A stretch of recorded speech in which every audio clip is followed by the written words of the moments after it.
So friends, जय भोलेनाथ। कैसे हैं आप सब लोग? आशा करते हैं आप लोग बहुत अच्छे होंगे। तो आज है नया साल, तो आप सभी को हमारी तरफ से आपको हैप्पी न्यू ईयर। आप लोग हमेशा खुश रहें और आप लोगों की हमेशा जो आप चाहते हैं, जो आपकी इच्छा है, भोलेनाथ आपकी इच्छा पूरी करें। तो आज हम लोग आए थे नया साल मनाने के लिए, सेलिब्रेशन करने के लिए आए थे लखनऊ महोत्सव, जो हमारे पास में ही थोड़ी दूरी पर था। तो हम लोग गए थे, कोई प्लान नहीं था।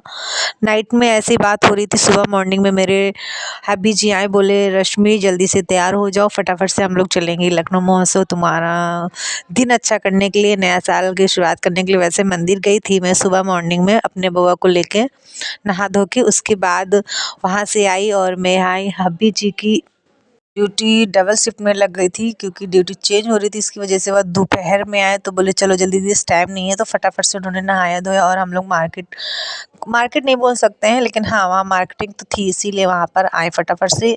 तो आप लोग तो देख ही रहे हैं कितना सुंदर, मतलब अभी क्या ही बताएं, जो ये भी दिन है तो आप इतना आपको लग रहा होगा। अभी जब आप नाइट में आप लोग आएंगे ना, तो क्या ही बोले। और ये जो पर्स आपने अभी देखा, वो मेरी फेवरेट पर्स थी, लेकिन मैंने लिया नहीं था क्योंकि अभी कोई फेस्टिवल, कोई शादी बारात या कोई फंक्शन नहीं था, इसलिए मुझे लगा कि अभी ज़रूरी नहीं है, तो फिर मैंने नहीं लिया। लेकिन पसंद मुझे बहुत ज़्यादा हो गई थी कि अगर मुझे लेना होता तो फिर मैं यही लेती। और मेरा बाबू तो गोदी से उतर ही नहीं रहा था। और ये झूले देखिए कितने सुंदर सुंदर झूले हैं, बहुत बहुत ज़्यादा बड़े बड़े झूले थे। इतने ज़्यादा हैवी हैवी झूले थे कि मतलब मुझे क्या ही, अगर फ्री में कोई टिकट देना तब भी मैं तो ना बैठूं। बस हाँ, लोगों को देखने में बहुत ज़्यादा मज़ा आ रहा था। वो इतना चिल्ला रहे थे, इतना उन लोगों को डर लग रहा था कि मैं क्या ही बोलूं। उन लोगों को देख के मैं डर रही थी। हबी जी बोले कि रश्मि तुम बैठोगी? तो मैंने कहा नहीं भैया, मुझे नहीं बैठना है, मुझे इतना सारा डर लग रहा है। और फिर मेरा बाबू गोदी से उतर के इतना खेला, इतना वहाँ पे मज़ा किया कि फिर मैं क्या बताऊँ। दिन था तो इतना ज़्यादा अच्छा नहीं लगा, लेकिन मुझे ठीक-ठाक लगा। बट जो लोग नाइट में आ रहे थे, क्योंकि जब हम वहाँ से निकले थे तो 4 बज गया था लगभग। तो जब 4 साढ़े 4 बजे हम लोग वहाँ से निकल रहे थे, तो वहाँ पे जितने लोग उसके अंदर थे उससे ज़्यादा वहाँ पे इंटर हो रहे थे, एंट्री कर रहे थे। तो मतलब उन लोगों के लिए नाइट में यहाँ लखनऊ महोत्सव मतलब इतना अच्छा लग रहा था। रात में लाइटिंग वगैरह भी सब कुछ ऑन हो गया था मेरे जाते ही। और ये देखो, डैडू और इनका बच्चा सभी लोग थक गए हैं, तो ये लोग बैठ गए, मुझसे बोले तुम भी बैठ जाओ। और मैं जैसे ही बैठी तो किसी ने खा के, कोई मोमोज़ वगैरह की चटनी पड़ी हुई थी, वो मेरे पीछे लग गई बैग में। और मुझसे इन्होंने बोला, मेरा मजाक उड़ाया और बोले कि देखो तुम्हारे पीछे चटनी लगी हुई है मेरे बैग में। कपड़ों में मेरे कपड़े ख़राब हो गए थे। मैंने कहा देखो, लोग इधर-उधर खा के डाल देते हैं और उनको ये भी नहीं पता किसी और को प्रॉब्लम हो सकती है। डस्टबिन वगैरह रहती है, लेकिन उसमें लोग पर नहीं डालते हैं।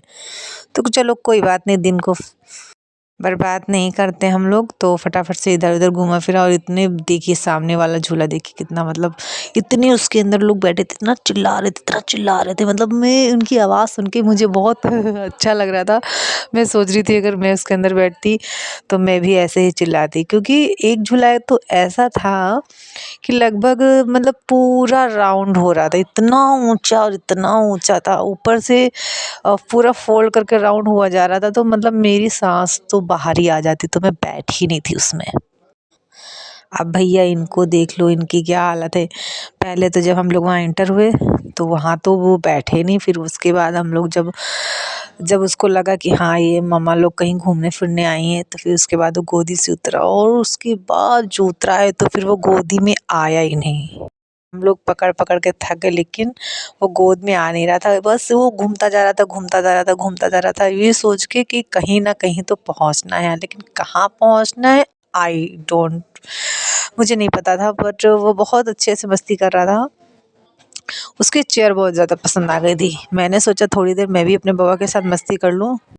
बाबा के साथ मस्ती बहुत कर रहे थे, डैडू तो कर ही रहे थे, प्लस मैंने सोचा थोड़ी सी मैं भी कर लूँ। मैं गोद में उसको बुला रही थी, भैया आ जाओ मेरे गोदी में आ जाओ, लेकिन नहीं, वो मेरी तरफ देख भी नहीं रहा था। उसको ये भी नहीं पता था कि उसको जाना कहाँ है, लेकिन वो बस ऐसे चलते जा रहा था, चलते जा रहा था, चलते जा रहा। और ये सामने जो आप झूला देख रहे हैं ना, वो इतना हाइट उसकी थी ना कि अगर कोई कमज़ोर दिल का हो या दिल का मरीज हो या कम मतलब उसका हो ना, तो उसको हार्ट अटैक आने का पूरे पूरे 100 में 100% संभावना है।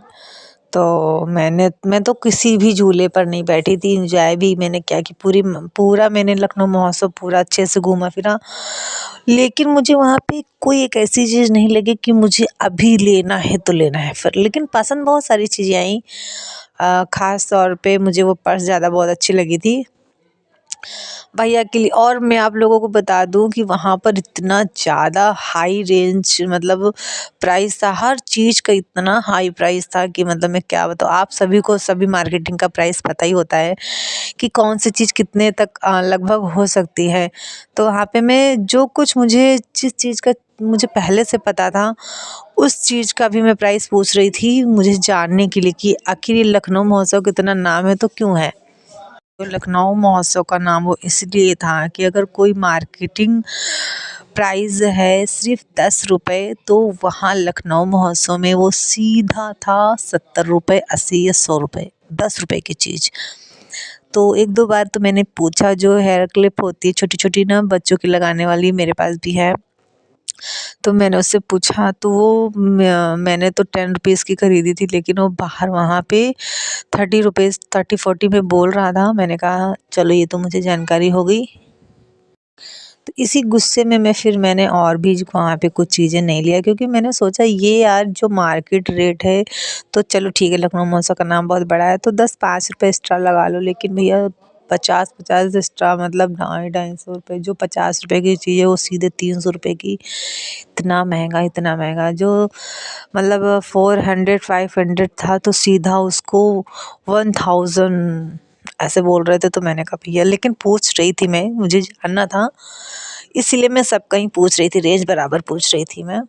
और बहुत वहाँ पे मतलब उसी के अंदर रेस्टोरेंट भी थे, छोटे मोटे चाय थी, भेलपूरी थी, बहुत सारी चीज़ें खाने पीने की थी, फास्ट फूडिंग भी बहुत सारा था। तो मैंने फिर उसमें से जो मुझे अच्छा लगा था, वैसे तो मुझे मोमोज़ पसंद है तो फिंगर भी तो मैंने दोनों थोड़े थोड़े खाए थे।